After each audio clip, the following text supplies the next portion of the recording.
লোকটা শহরে একটা মডেলের উপর মাংসের হাড় রাখলো। মুহূর্তের মধ্যেই শহরের রাস্তায় একটা বিশাল হাড়ের টুকরো দেখতে পাওয়া যায়। সে ভালো করে সেই মডেলটাকে লক্ষ্য করে দেখে সেই মডেলটা এক্স্যাক্টলি তার শহরের মতো দেখতে। সেই মডেলে সে তার ঘরটাকেও দেখতে পায়। আরো ভালো করে লক্ষ্য করতেই সে দেখে তার ঘরের ভেতরে তার মতো হুবহু একটা লোকও আছে। কৌতূহলে সে সেই মডেলটার উপর জলে স্প্রে করে। বাইরে বৃষ্টি হতে শুরু করে।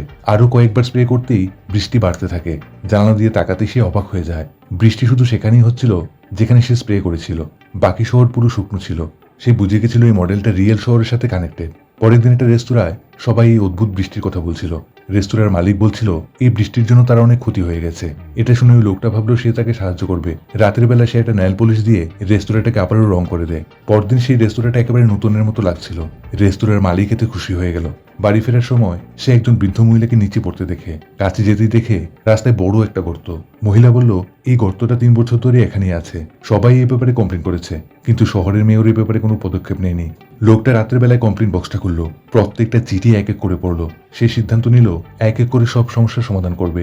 প্রথমে সে মডেলের ভেতরে সেই গর্তটাকে ঠিক করে, মডেলের সমস্ত ডাস্টবিনকে পরিষ্কার করে, তারপরে একটা চিমটি দিয়ে শুকনো একটা গাছকে তুলে ফেলে দেয়। পুরো শহর পরিষ্কার হয়ে গেল। সে সারা রাত ধরে কাজ করলো। আস্তে আস্তে পুরো শহর একেবারে ঝাঁচকচকে পরিষ্কার ও সুন্দর হয়ে গেল। পরদিন মানুষের মুখে হাসি দেখে তার ভাল লাগছিল। সে আরো কাজ করতে চাইছিল, কারণ হাইওয়ে হওয়াতে শহরের রাস্তা পুরো কেটে গেছিল।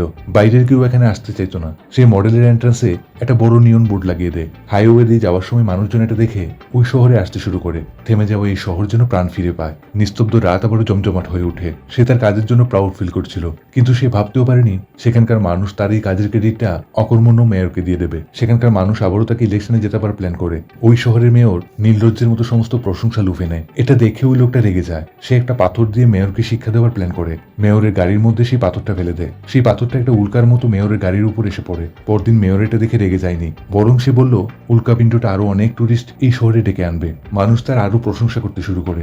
লোকটা আবারও রেগে যায়। ওই লোকটা রাতের বেলা মেয়রকে রাস্তায় হাঁটতে দেখে নিজের পালতু একটা মাকড়সাকে মডেলের উপর ছেড়ে দেয়। এবার ভাবো, যদি তোমার কাছে তোমার শহরের হুবহু একটা মডেল থাকতো, তবে তুমি কি করতে?